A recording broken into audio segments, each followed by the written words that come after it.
ladies and gentlemen, I am absolutely thrilled to be doing this show this morning. And I've got Rabbit Savior, Jonathan Silva, and Rabbit and Bears, Tara, again, or Tara. We talked about this before, right? About how you'd get different. Shannon, delighted to have you both. So is it Tara or Tara? Well, wait, it's a great story. Come on, you got to Okay. tell the story. I'm really fine with either. Tara is the way that it's pronounced in Ireland. Okay. My dad was Irish, and so when they selected that name for me, he was always very keen to tell people that it was Tara. And yet he and my mom were the very first ones to turn around and call me Tara whenever I was in trouble for something or whatever. So I've had it all, and it doesn't really offend me to hear either. I kind of do pay attention though when people get Tara and say Tara. So that's not. That's great. I love that. I think when we first talked, when we first spoke, you told me that story. That was great. Absolutely. One of those contradictory stories that kind of encapsulates my dad a little bit. Yeah. Two sides of him. I got one question. Do you live in Canada or United States? Because I read your. I live in Canada. Okay. I'm in Canada. Yeah. In a remote area, far away from everybody. Is that true? I'm about an hour and a half away from Toronto. So I mean, I'm close to larger cities. Gotcha. But I'm in a rural area. So, and I hope one day that I can move even farther now north and be further away.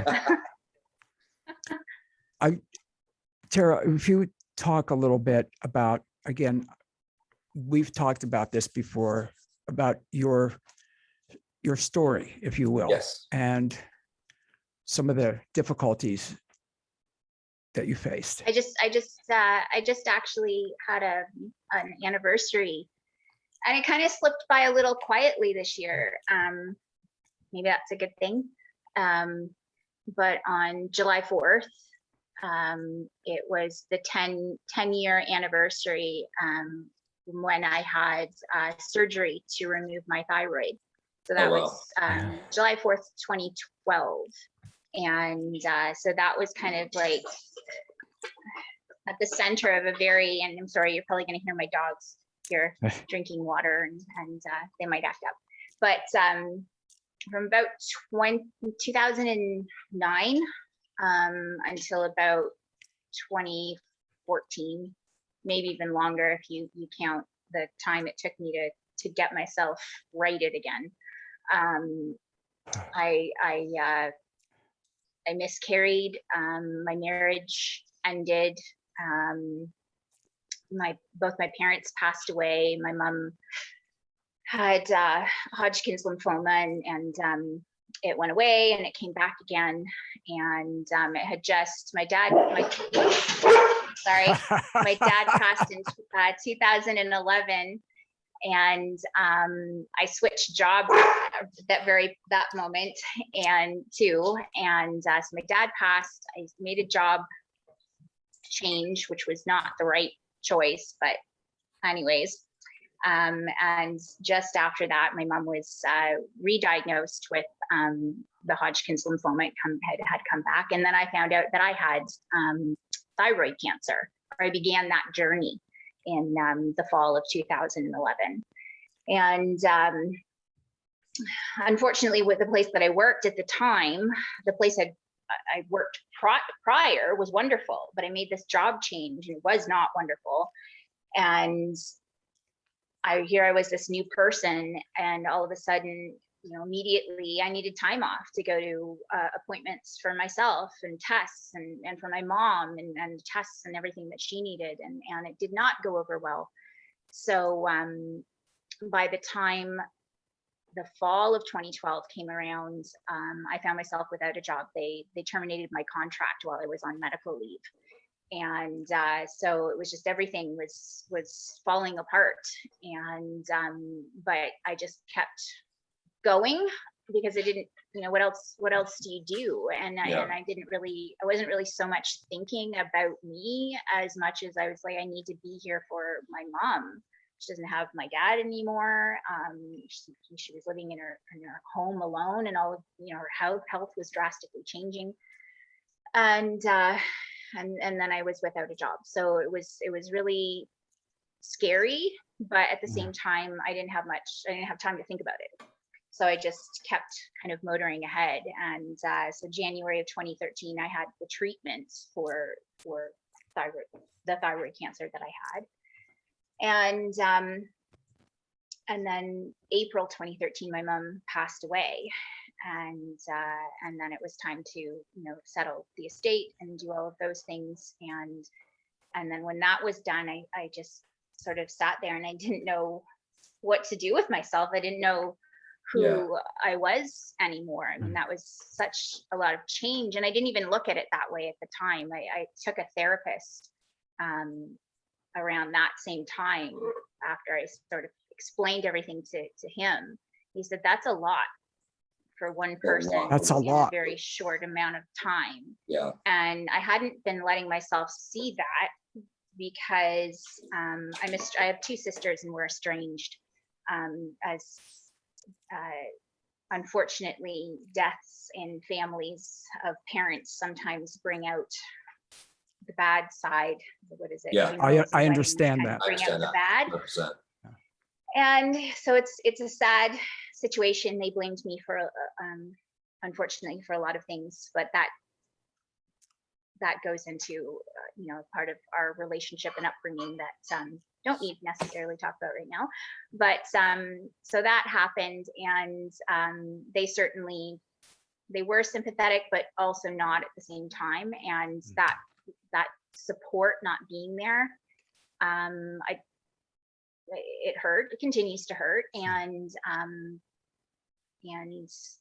I think it allowed me to carry on thinking that I didn't deserve any sympathy or empathy at the time, and I just had to keep pushing, kind of fake it until I made it. And then the kind of other side of that was that I eventually just burned out, and I crashed, and the anxiety and the thyroid cancer. Your thyroid regulates your hormones. And as a woman, that's kind of a double hit, right? Sure. And Yes. so when after my thyroid was out, they purposely kept me hyperthyroid. That was a form of treatment to suppress the potential growth or the return of cancer. So here I was, hyperthyroid, that sort of fed into my anxiety. And then I was also battling depression there too, but it was mostly this constant state of anxiety that I was in. My heart was, constantly going. They even sent me for tests on my heart to see if something, might was be off. going on there as well, Yeah. which it wasn't, thankfully. It's just, I just had become so used to living in this fight or flight state of life for so long, and this hyper, I'm still used to that. I'm kind of can be a hyper person. But yeah, so I crashed, and I had, thankfully, I do have some good friends. I have a partner who's been there for me and stuck with me, and I've, been to a few different therapists in this journey since then, and came to the conclusion that, it was fine that I take a step back and realize that I had been through a lot, and that I needed help to get through it, to process it. And part of that recovery brought me to Rabbit and Bear, and that was in the spring of 2019. And so first it was rabbits. I just had this idea one day. I was just on the edge. My anxiety was really high.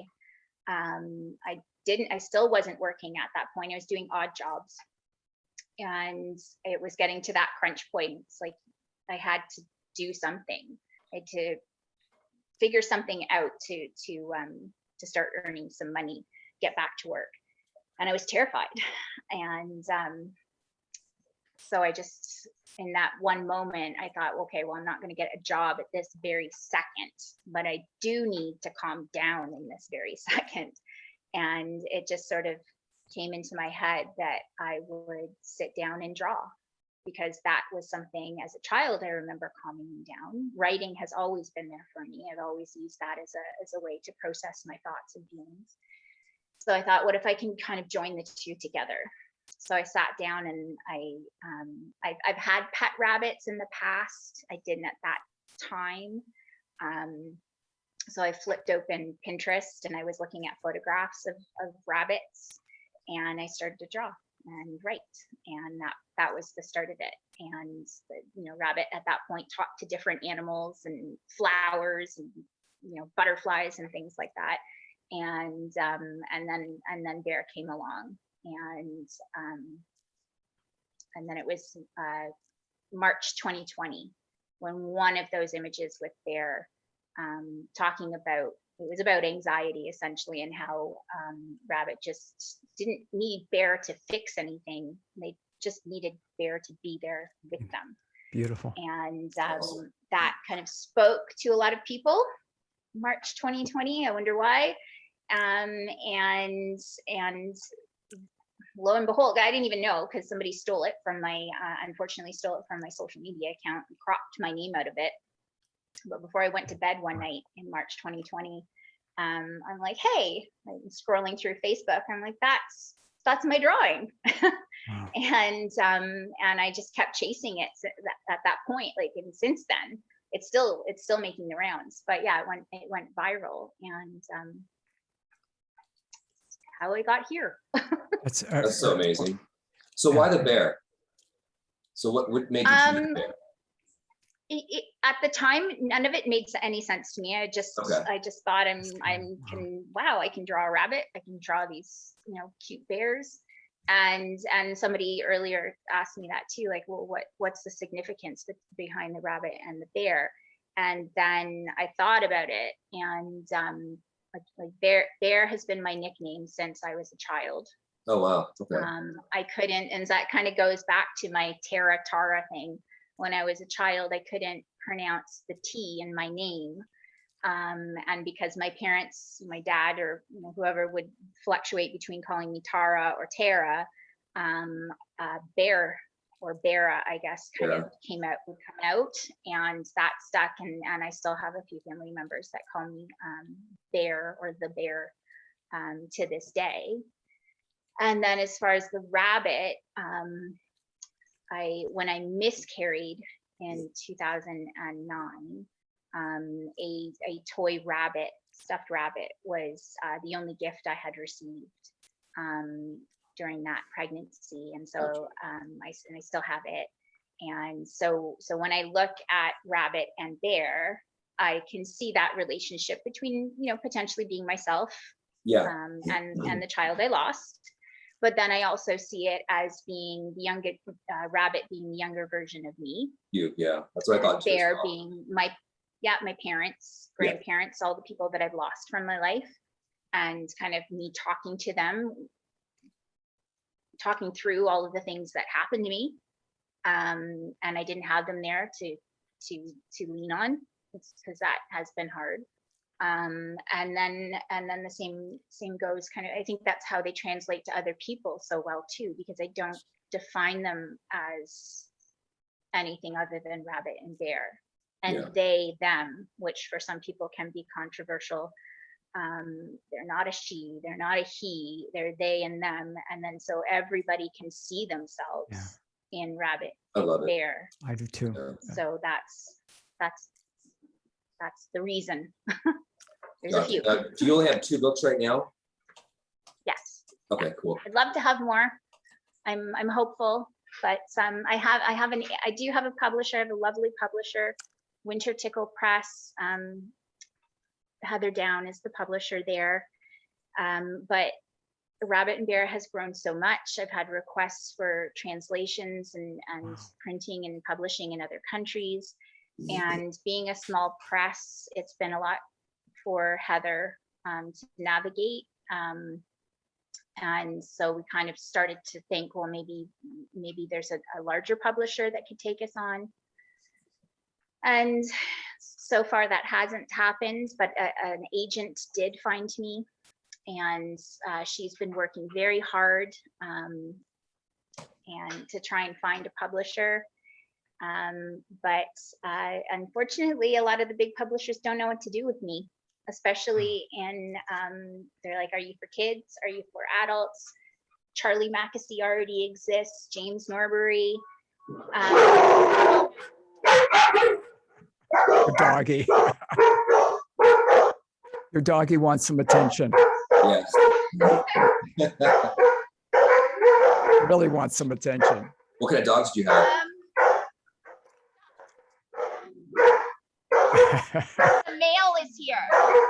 Oh, the mail. Oh, the mailman. Makes Mail sense. person, letter carrier. Can you give me just 1 second? Absolutely, Yes. absolutely, absolutely. Take your time. So sorry. No, no. No. If Jonathan, she's just amazing. You know what? That story, all that grief, all that, Oh yeah. in such a short period of time. Yeah, so I'm gonna purchase the two books this weekend, and then I'll do a post on those. But yeah, I was reading her website. I'm actually looking at her website right now. It's very unique. It's very in between. It's like she said, children and adult, but I think it's very in between. That I agree. whatever you're actually thinking at that moment, Wherever you're, yeah, correlate to your either childhood or where you're at in present time. yeah, I agree. No, I agree 100%. And that's the beauty Sorry. of it. It's for The everybody. mail arrived. My apologies. No, it's fine. It's fine. It's real. It's raw. That's perfect. That's it. That's it, right? That's But I love Yeah. the illustrations. They're very awesome. I was Oh, telling yeah. Louis, Thank you. it's almost like it can go both ways, a childhood or an adulthood. And the book, because I'm going to purchase 2 of your books this weekend, and I'll do a post about them. Oh. But it's whatever position you're in life, you're saying you're everything. It's like it'll bring you back to that sector of where you are individually. So I love it. Thank Because I you. actually posted one of your things, I think a couple of weeks ago, no, about a month or 2 ago, and I posted it, and then Louis, do you want to get her on the show? I said, yes, please. Oh, yeah. thank you. I'm glad, again, I'm we're glad you like it. Yeah. and Tara, you know how I feel about your work. And I still, when I look in the book or I see something posted, so often it just brings me to really literally to tears, no matter how many times I've seen the illustration and I'm reading it, and it evokes, Good we've talked about- memories. Yeah. Because every time I read something, 'cause I'm on it right now, it's just It's like beautiful. takes me back to good. Yeah. I like it. And I love how you have them there for each other. Yes. And, Yes. you Yeah. know, and when, And I feel there's some people that, they're like, I wish I had a bear. I wish I had a rabbit or whatever it is. And because they don't have anyone and I read those comments and I feel those comments. I've been in those moments where I felt like I didn't have that, or I was missing that support. And so I offer rabbit and bear. I know it's not a person, it's not the same thing as having physically someone there beside you. But sometimes it's just nice to feel like you're not alone in what you're thinking and feeling. And so they're there for that. They've helped me. That's the whole reason why they're here, is they were helping me process so much and deal with so much. And then now they have this new life, and they're there for Wonderful. others. And I really am grateful for that. So. and it's absolutely wonderful because, again, the popularity of Rabbit and Bear is incredible. Like you say, when the one went viral, but it's just that the way they speak with each other, the way they communicate, and having tea together. So sometimes it's comforting. It's very comforting and very, very deep. And what you've created for people is how you're helping others. it really still blows my mind. I think I don't know if I'll ever not say that, but you know, when this journey started in 2020, I had, you know, 200 fans, mostly friends and family, and then with every milestone from that point, it's like, oh my goodness, I have 1,000, I have 2, and then it went 5, 10, 20, 25, 50, and then now it's 100 and almost 165,000 Wow. just on Facebook, and the messages and things that I receive are just so heart-wrenching, beautiful, Rewarding. just every rewarding. Yeah.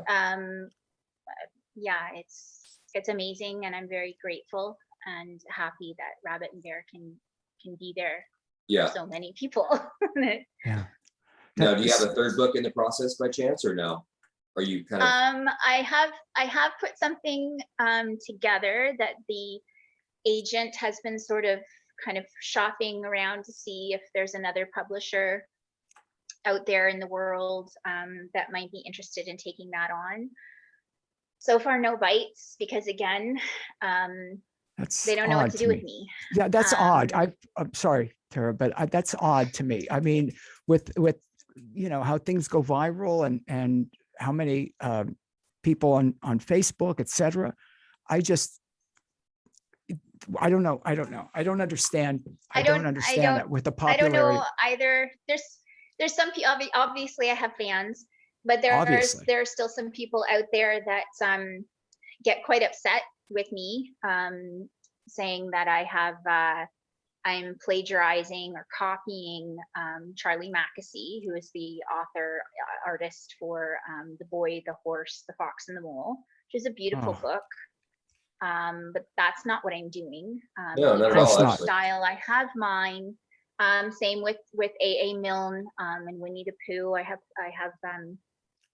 have some people who are like, oh, this reminds me of, and they think it's lovely. And then others who are upset, thinking that I'm stealing from that. And I'm not. I certainly, that was more of an influence on my life than Charlie Mackesy's work. I didn't know about him until much later on, but I'm just trying to do my thing. Have those people. We're gonna have them, trust me. Yeah, and that part, yes. I don't get, if you don't like it or whatever. And I can't imagine. I don't think I'd want to know anybody that didn't like Rabbit and Bear and your work, Tara Shannon. But I just think, don't watch it. I always just say radio, if you don't like, because people would, and it's gotten much worse with people wanting to say horrible things these days. Yeah. But even back then, it's like, turn it off. You don't have to. No one's forcing you to listen. No one's forcing them to watch it. And why would you, just move on? Why do you need to, I don't know, the negativity. They don't, unfortunately, they don't equate. And I've noticed this, and I've addressed it directly with some people. They forget that I'm a real person. And so there's been the occasion when a comment like that will pop up on one of my images that's not the nicest, and I'll respond. And that person will either, sometimes they respond back just as in unfriendly way, and that's kind of the end of that. I'll get removed that comment. But sometimes they'll message or comment back and say, I'm so sorry. I forgot in that moment that you're real. And wow, that's, I mean, I feeling like I like that they apologize. Not a lot. Yeah, I like that they apologize. The idea of not thinking you're real, that's something I don't. I don't get that, but I think it's wonderful that they would reach back to you and apologize. Yes. I appreciate that they do that. But those are more rare, right? They are more rare. Yes, it's not very often that happens. One was a teacher, and she responded and she said, I am so sorry. I've had this conversation with my students about remembering that online, when you're talking to people, They're real people. Yeah. arguably there are some that are not real people, but Yeah. Oh, that's, a that's a lot good of point. That's a good us point. with these pages, artists and things like that, we're real and we have feelings, and I'm reading all of those comments. I don't have, a lot of people too will be like, oh, you know, you probably never will see this. Somebody else is, you know, doing the work. And it's like, no, it's just me. Yeah. I And that's, I'm it's- reading it all. It's jealousy. A lot of it's yeah, jealousy. yeah. And I've always said, you know, people want to point the finger, but fear the mirror. They never want to Correct, look at yeah. themselves. They're not going to That's- look in. yes. That's They're gonna point. 100%. Yeah. Yeah.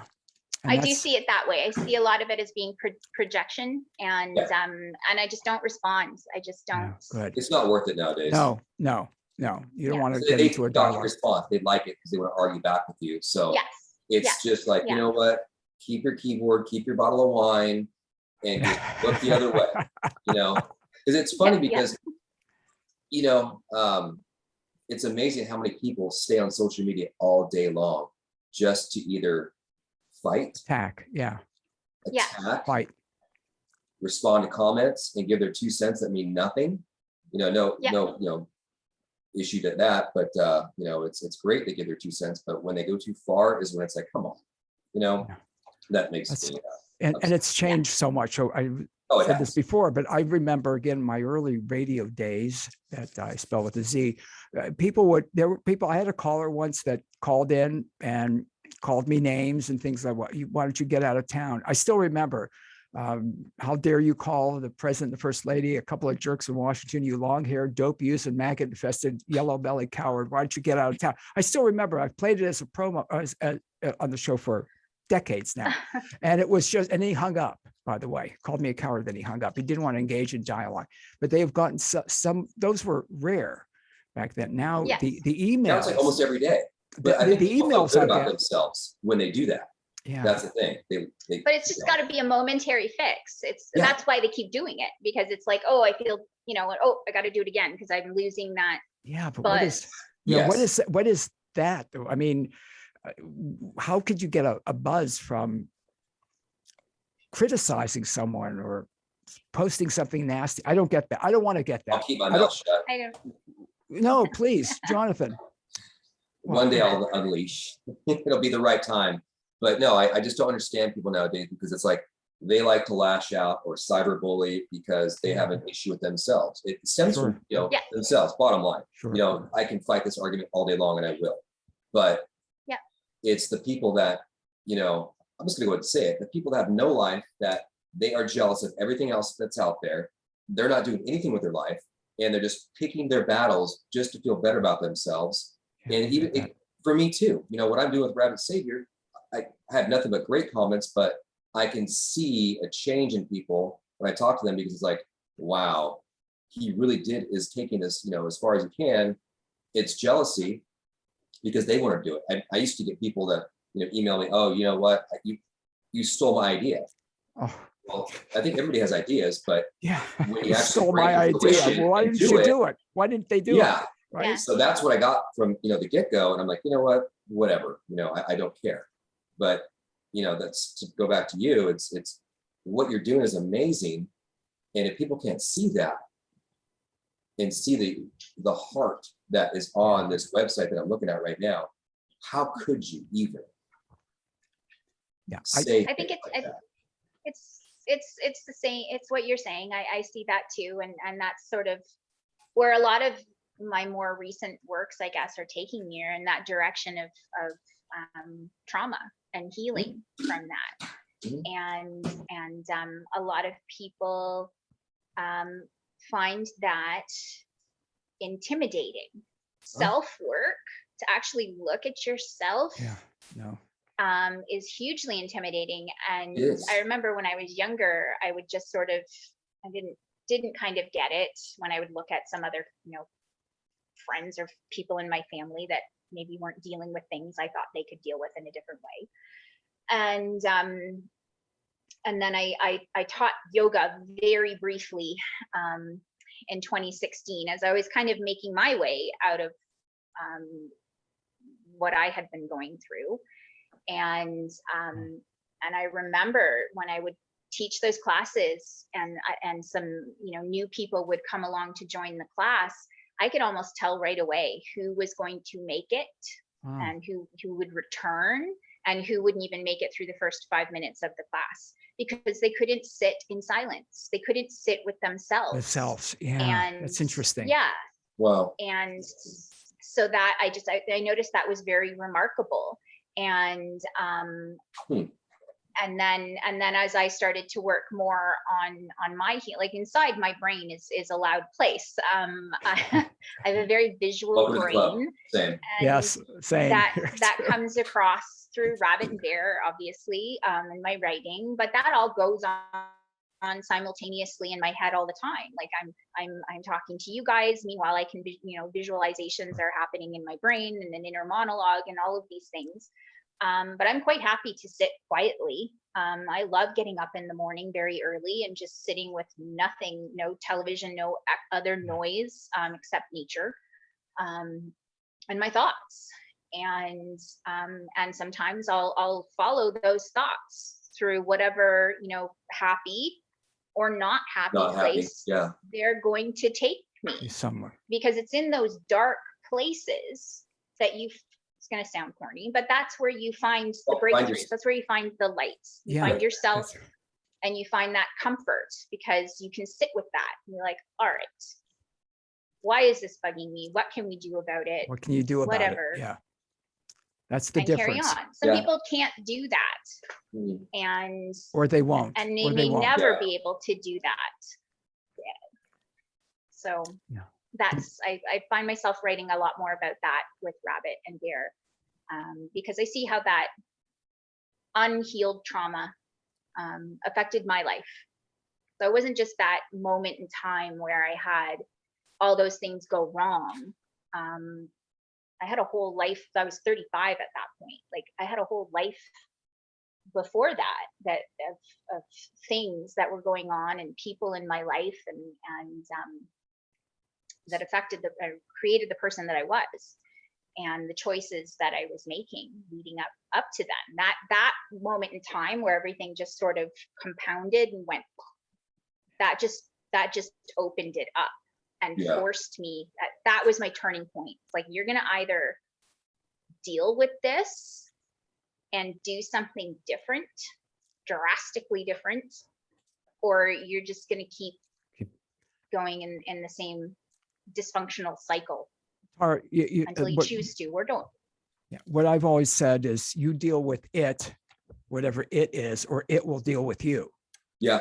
And that's and too often people don't or won't, I shouldn't say won't deal with it, and it keeps cycling back to it. And it will just when you do deal with it, it doesn't mean that like, oh, I dealt with that, it's done now. Right. Yeah. That's right. Sunshine and rainbows and we carry on. No. It's there's still things that happen and come back and it's like, oh, I'm gonna nudge you, I'm gonna poke you. Like, and for me it's certain anniversaries that do that.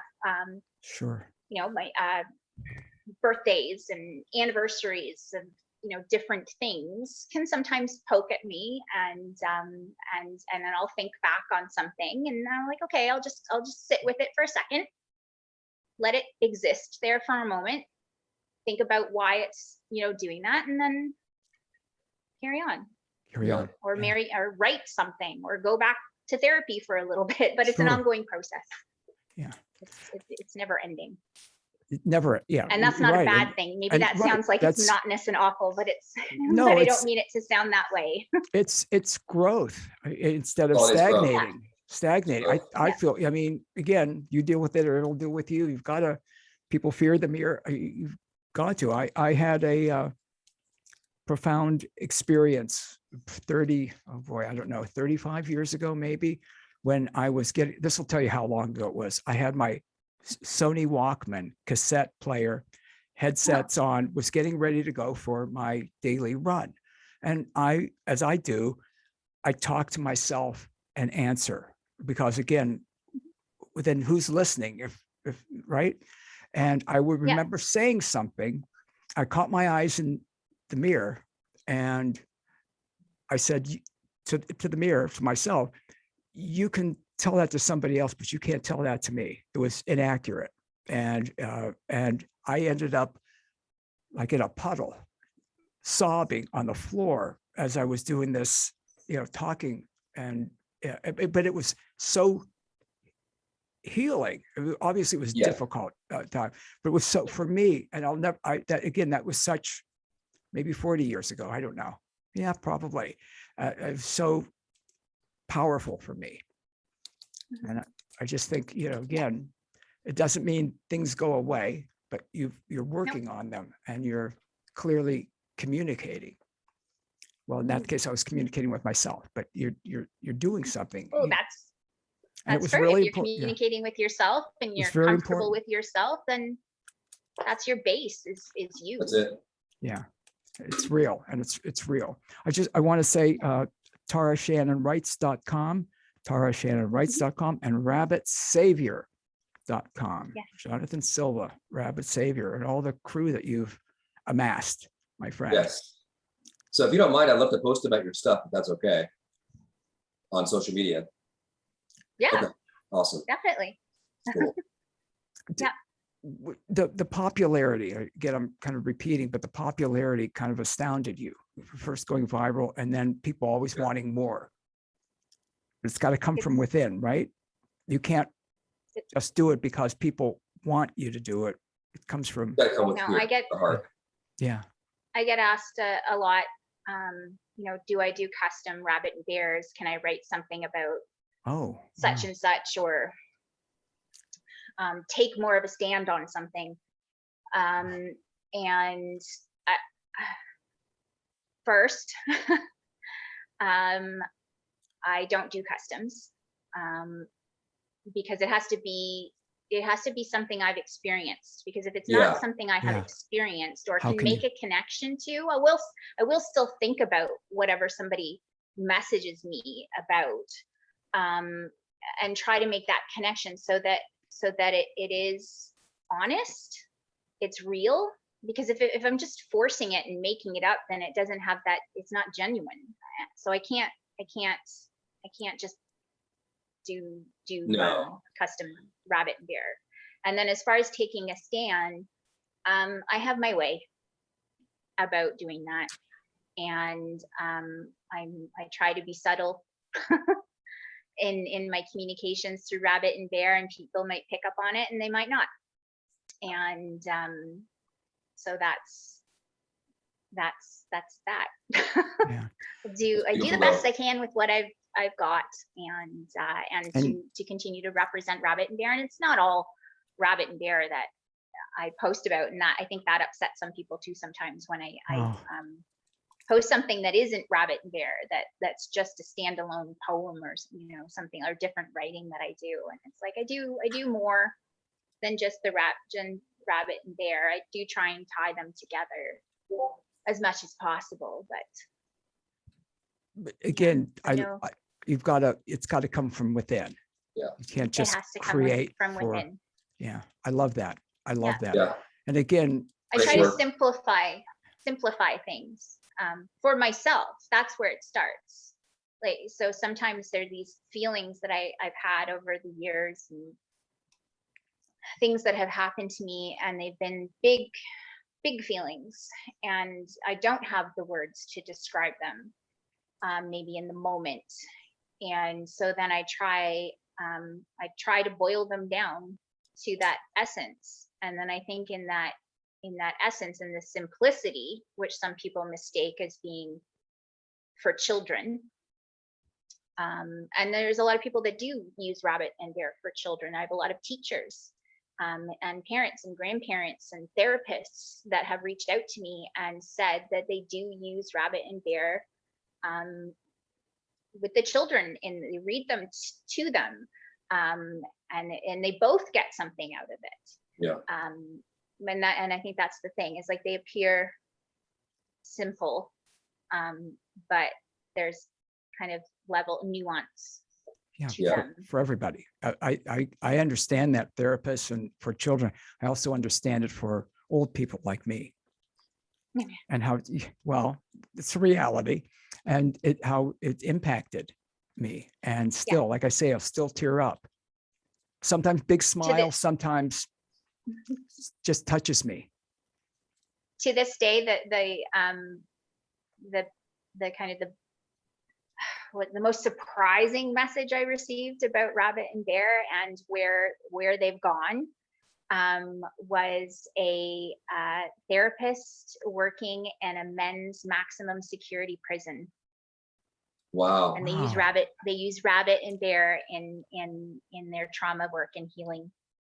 Oh God, That's that's remarkable. With the inmates, and that just, wow, that's incredible. Think about, and you that to me is just, I'm trying to imagine it, and I love that. I love that they could be helping. I get that. You know, when you men say there. that, I understand that, how it could be used to be helpful Yeah. for people to, you know, in that situation or any situation, to help healing.